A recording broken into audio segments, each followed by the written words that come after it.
I booked the marina office after rain. I didn't book the marina office to make a scene. I booked it because rooms that smell like rope and rain have no patience for theater. Our city's marina is an honest place. The docks admit what they carry. The gulls heckle without malice. After a storm, the water keeps talking to itself like a witness that can't forget what it saw. My wife texted at 10:56 p.m. with the respectable lie that tries not to insult you. Loadout ran late. We're checking lines, might crash at the office. Don't wait up.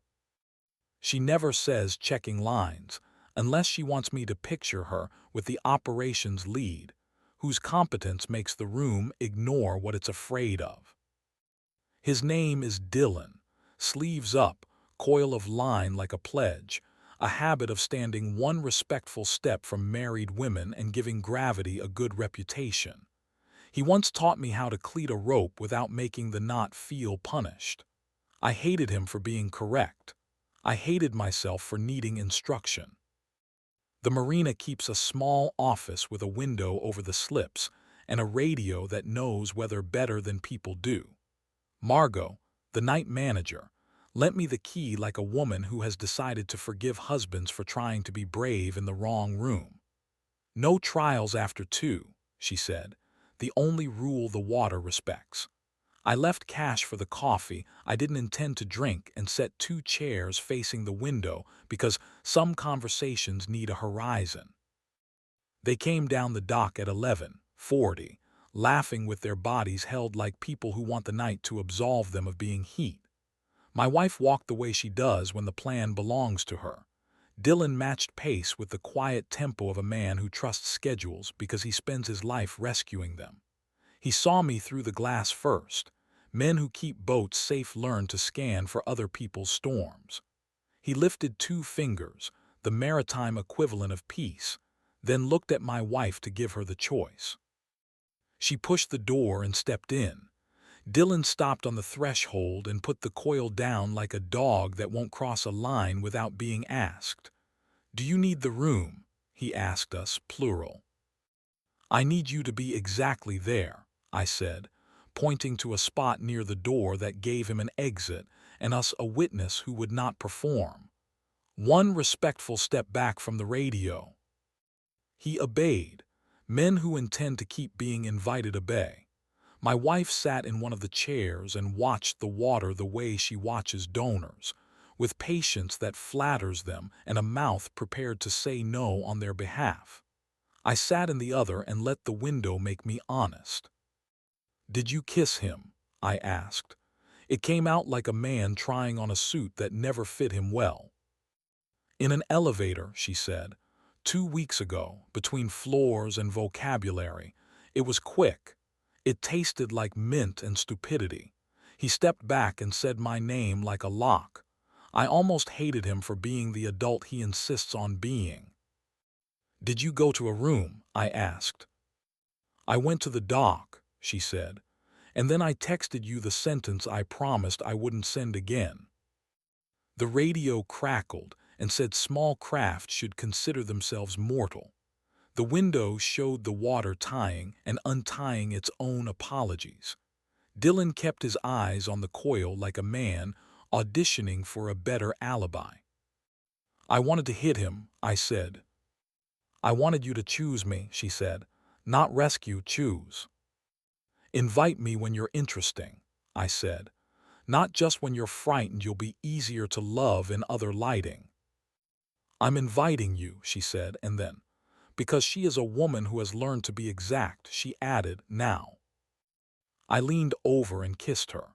Not dramatic, precise. The window forgave us the way good glass does when it recognizes maintenance. She kissed back with the relief of a person who has been a plan all day and just remembered she has a neck. I put my hand at the back of that neck and asked for jurisdiction. She gave it with the generosity the city insists upon in weather. My other hand slid along her ribs to her waist and then stopped because rooms and neighbors and the life we intended to keep. We kept our clothes. We made heat that belonged to married people who haven't forgotten what open water is for. "Do you still want to hit him?" she asked, a smile trying to be a warning and failing. "I want to thank him for stepping back," I said. "I want to owe him nothing else." "That's navigable," she said. We sat with the window making a case for grace. She told me the truth I didn't earn. The kiss had been curiosity dressed as courage, and stopping had been the only piece of the night she liked in daylight. I told her about the week I took a cab to a hotel and let myself sit in the lobby for an hour with a key I never used because I wanted a story more than I wanted a life. We were not trading confessions like baseball cards. We were stripping varnish off wood we intended to keep. Dylan cleared his throat in the polite key. "Lines will hold until morning," he said. "I'll be at the center at 9. He looked at me. "If you need me to leave now, I can leave now. If you need me to stand here and remember how to behave, I can do that too." "Stand there," I said. "Remember." He nodded with the relief decent men let themselves feel, only when no one will dock their pay for it. At 9, the community center smelled like lemons trying to be competent. Dylan was stacking tables the way men do who insist gravity can be reasoned with. He saw me and gave me the exact nod a man gives when he intends not to require absolution from the people who could most easily deny it. I returned it because my neck had hired me for once. My wife moved through the room with a clipboard, and a mouth volunteers obeyed without resentment. When she passed me, she touched my wrist, daylight legal, and the morning decided to make room. We didn't tell anyone about the marina office. We taped the spare key number on a slip of paper to the side of our fridge under the magnet shaped like a small boat we bought one summer we didn't ruin. Sometimes, when the house auditions for courtroom, we walk to the water and let it teach us how not to lie about momentum.